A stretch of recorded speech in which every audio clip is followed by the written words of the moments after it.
मेरा सवाल ये है कि अक्सर हम वाल पेपर पे मोबाइल के किसी औलिया अल्लाह की काबतुल्लाह की या मदीना मुनव्वरा की तस्वीर लगा लेते हैं वाल पेपर के तौर पे, उसके बारे में हुक्म क्या है? बाद इस्लामी भाई ये भी सवाल करते हैं कि मोबाइल में मुख्तलिफ़ तस्वीर स्टोर में मेमोरी में होती हैं, जिसमें मुतबर्रक भी होती हैं और ज़ाती तस्वीर भी होती हैं, और बाज़ बदनसीब यानी गैर महारिम की तस्वीर भी रख लेते हैं।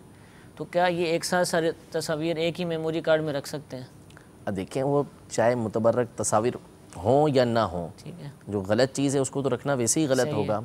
और ये जाहिर सी बात है कि एक मुसलमान को खुद सोचना चाहिए, ये सिर्फ इस पे नहीं है, बहुत सारी चीज़ों में होता है। ठीक है, यानी सोशल मीडिया की बाज़ जो वेबसाइट्स यूज़ होती हैं, उसमें बाज़ों के जो पेजेस होते हैं जब वो शो होते हैं तो उसमें ये होता है कि ऊपर मदीना शरीफ की या किसी बुज़ुर्ग की उन्होंने तस्वीर दी हुई है जो जायज़ तरीके की है, अब उसके नीचे नाउज़ुबिल्लाह गलत तस्वीर बनी हुई है।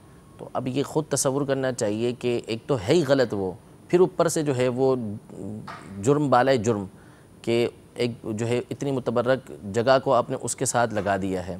तो ख़ुद तसव्वुर करना चाहिए, ख़ुद सोचना चाहिए कि ये काम गलत है। और मज़ीद गलती ये कर रहे हैं कि इन लोगों के साथ, इन हस्तियों के साथ जो है वो ऐसी तस्वीर लगाकर जो है इनकी मज़ीद बेहुरमती का ये सबब बन रहे हैं। तो बहरहाल मेमोरी कार्ड के अंदर ऐसी तस्वीर, चाहे मुतबर्रक तस्वीर आपके पास हों या ना हो, बाहर सूरत उनको डिलीट करना तो ये लाजिम होगा। ठीक है। इसी तरह जो फेसबुक वगैरह सोशल मीडिया के जो पेजेस हैं, इसमें भी नहीं होनी चाहिए। इसमें आप तो गुनाह के मुर्तकिब हुए, लेकिन जो लोग आपको देखते हैं जी, वो भी इसके अंदर मुब्तला हो सकते हैं। तो ख़ुद भी गुनाह से बचना चाहिए और दीगर मुसलमानों को भी गुनाहों से बचाना चाहिए।